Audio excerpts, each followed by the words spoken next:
Labour will rebuild those foundations with an active centre of government. I've seen firsthand the difference that makes, and so has Keir. We grew up in different ends of the country and at different times. Not too different. But we endured the same insecurities and hardship that so many working people face. I guess the one difference is, though, I had to endure it as a ginger. The tension in British politics just reached boiling point, and Angela Rayner is at the centre of it all. For months, Labour's deputy leader projected strength, portraying herself as the voice of Britain's working class. But that image is now under intense fire after a jaw-dropping live broadcast from commentator Katie Hopkins sent shockwaves through the political landscape. This wasn't your usual televised spat or polite disagreement. This was a full-scale reckoning. Hopkins, known for her no-filter approach, delivered a stinging rebuke that cut through the noise with brutal clarity. She didn't come to debate policy. She came to expose what she claims is one of the most outrageous double standards ever seen in modern British politics. It's a moment that I know many of us have been waiting for a long time.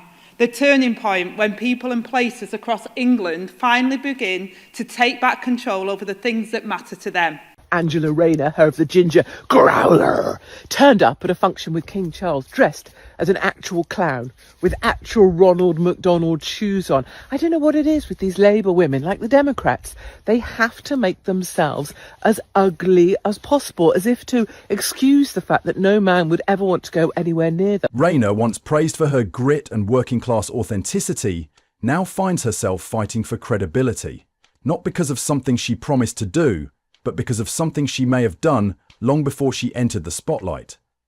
The emotional collapse that followed wasn't just about public pressure. It was the weight of an accusation that could unravel everything she's built. At the heart of the storm is a scandal involving a council house and a serious question of honesty.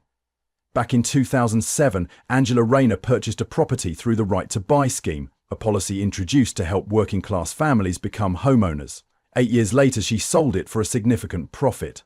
That alone might have drawn criticism, but what's causing real political damage is the growing suspicion that she may not have been living there at the time of purchase. Angela Rayner, there's not much money about. So do you agree with Gordon Brown that it would be better use of that little money to lift the two-child cap on benefits rather than some of the other ways that you're using it? Well, look, we've got a child poverty task force. We've been working really hard. That will report back before the end of the year. There's a number of issues that is causing child poverty, not least the issue around work and making work pay, which is one of the areas I'm proud we've spent over 1 million, got over 1 million people a pay rise. Housing, which again, another area that I'm responsible for, there's a chronic shortage there. So housing costs have gone up significantly for families. So, and the cost of living and energy and other bills going up. So trying to reduce some of the pressures on families as well and getting them into work is the way in which we'll alleviate some of the poverty that we're seeing in Britain after 14 years of the Conservatives.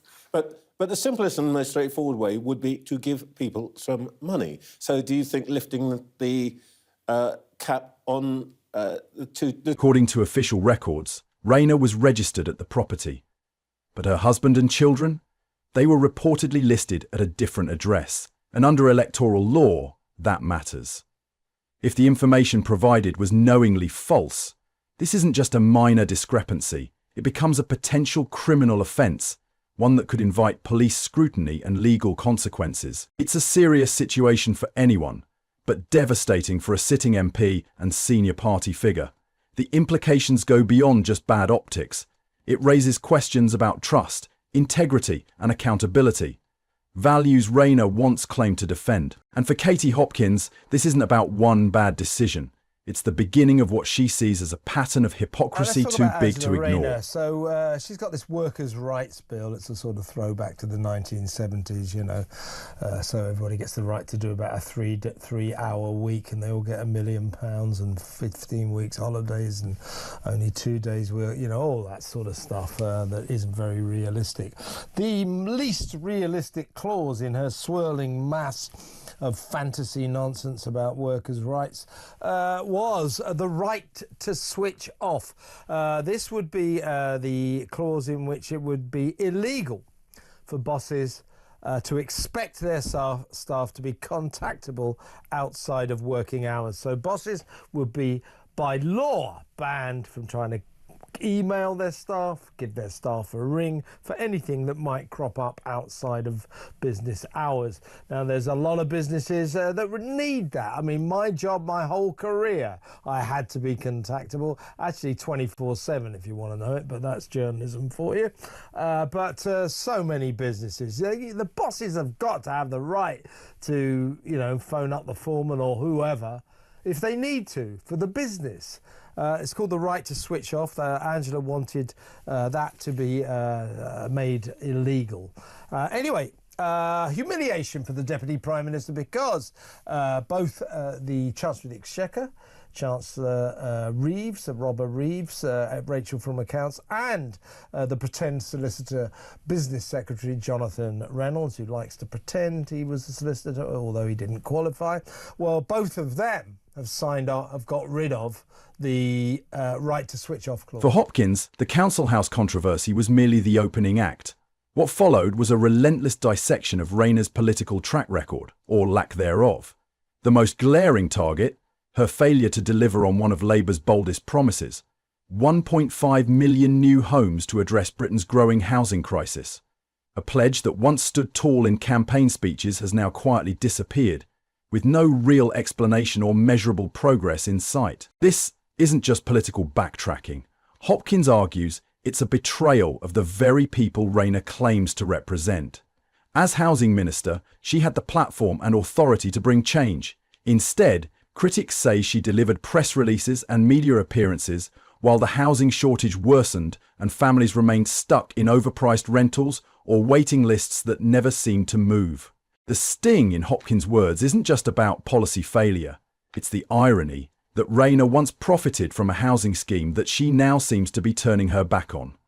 To Hopkins, it's the textbook definition of political self-interest.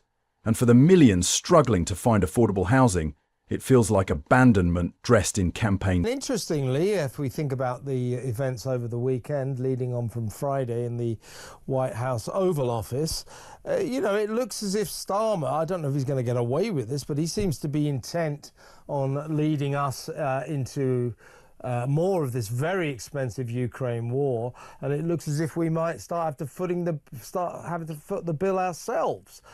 Britain taking most of the burden, billions and billions of pounds. How does that square with economic growth? Well, the war in Ukraine is a completely separate issue, and I'm rather with Starmer, I'm afraid, on this one.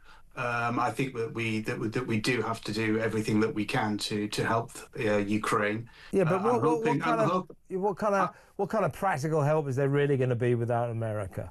I mean, if Starmer's just going to sort of spaff a load of our money pursuing this campaign in the East on our own with a couple of European countries, I don't think that would be a great use of our money. It depends on how many of the European countries come on board, and of course it's very early days. But yes, we do need America on side. Yeah, exactly. And what happened on Friday was absolutely awful, and it shouldn't have happened. And it also highlights, I think, that normally when you have these type of negotiations, professional diplomats work behind the scenes, and all the politicians have to do is front up what has already been agreed. You certainly don't want to do that in front of the cameras. But we're living in a more dangerous world, and we've got the international aid budget that's, which I can't work out really, 0.7% of GDP. So if our GDP doubles, then we should automatically give twice as much money in aid. But if our GDP halves, then we should give half as much in aid. That just doesn't seem to make any sense to me at all. But I mean, there are savings that can certainly be made there. The defence of the realm, Kevin, is the whole reason for government. I mean, it's their primary purpose is defence of the realm. And if we need to increase money on defence, which I think we certainly have to, then savings have to be made elsewhere. So we certainly can't increase. And that silence, Hopkins argued, extends far beyond just heating bills. It's woven into the very fabric of Labour's leadership. She pointed fingers at Rachel Reeves. She blasted Keir Starmer. not as individuals, but as symbols of a party that once promised to lift people up, and instead left them out in the cold.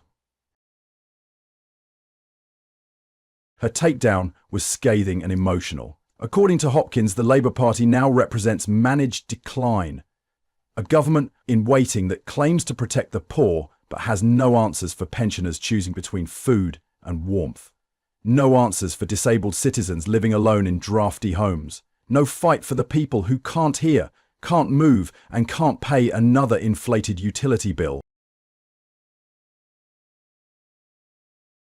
And amid all this, Rayner has become the face of the disconnect. She once championed working-class roots but now finds herself mired in scandal and accused of abandoning those very roots for political survival.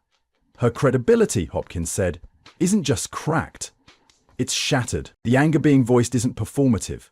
It comes from a place of genuine despair, directed not just at one leader, but at an entire political culture that's failed to listen. As the pressure mounts, the deeper contradictions in Rayner's political journey have begun to surface. One of the most striking examples, her shifting stance on the very scheme she once used to secure a financial leg up, right to buy.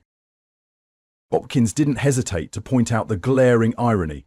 Rayner made tens of thousands in profit by purchasing her council house at a discount and later selling it. Yet now, there are reports she's considering scrapping that same policy entirely. For many, that feels like climbing the ladder and then kicking it away so no one else can follow. It's not just a contradiction, it's political dynamite. It reinforces the perception that Rayner has drifted far from the everyday struggles she once claimed to understand. And for someone who built a public persona on authenticity, this kind of reversal doesn't just damage her image, it demolishes it. Hopkins framed it as more than just policy failure. To her, it's calculated. A move that hurts the very people Labour is supposed to serve. And at a time when trust in politics is already crumbling, this kind of hypocrisy is exactly what fuels public rage. And that rage is no longer silent. According to Hopkins, the suffering we see across Britain today, rising costs, broken promises and political sleight of hand, doesn't feel accidental anymore. It feels intentional, controlled, even weaponized. In her words, the government isn't just failing to help, it's choosing not to. From slashing benefits to ignoring energy pricing scams, the system appears to be rigged against the vulnerable. Hopkins claims this isn't about mismanagement. It's about power. A deliberate decision to let the elderly fall behind, to burden the poor, and to tighten the screws while pretending to care. And that's where her message turns defiant. She called on the most neglected, pensioners, the disabled, the working poor, to stop waiting for help that's never coming. Turn the heating on. If debt comes, so be it. Because survival, she said, is now an act of rebellion. Hopkins made it clear this is no longer about party lines or political decorum. It's a fight for dignity in a country that's slowly forgetting what that word even means. As the dust settles from Hopkins' blistering address, one thing is certain: Angela Rayner's political future is hanging by a thread. The housing scandal, the failed promises, the accusations of hypocrisy, none of it is going away. And neither is the outrage. Hopkins has positioned herself as a loudspeaker for a growing segment of the population that feels betrayed, not just by Rayner, but by the entire Labour leadership. She's not waiting for apologies. She's not interested in spin. She's demanding accountability, loudly, emotionally, and without restraint. And that's why she's not backing off. Hopkins made it clear she'll keep calling out what she sees as corruption wrapped in compassion. She doesn't care for party loyalty or staged redemption arcs. Not when so many are freezing in their homes, buried in debt, or being priced out of the very systems meant to protect them. For Angela Rayner, the spotlight isn't going anywhere, and unless she finds a way to answer the tough questions without dodging, deflecting, or disappearing, this scandal could be the beginning of the end. This isn't just politics anymore. It's personal, it's national, and it's not over. If you enjoyed this breakdown, don't forget to like and subscribe to the channel and watch more videos here on the channel.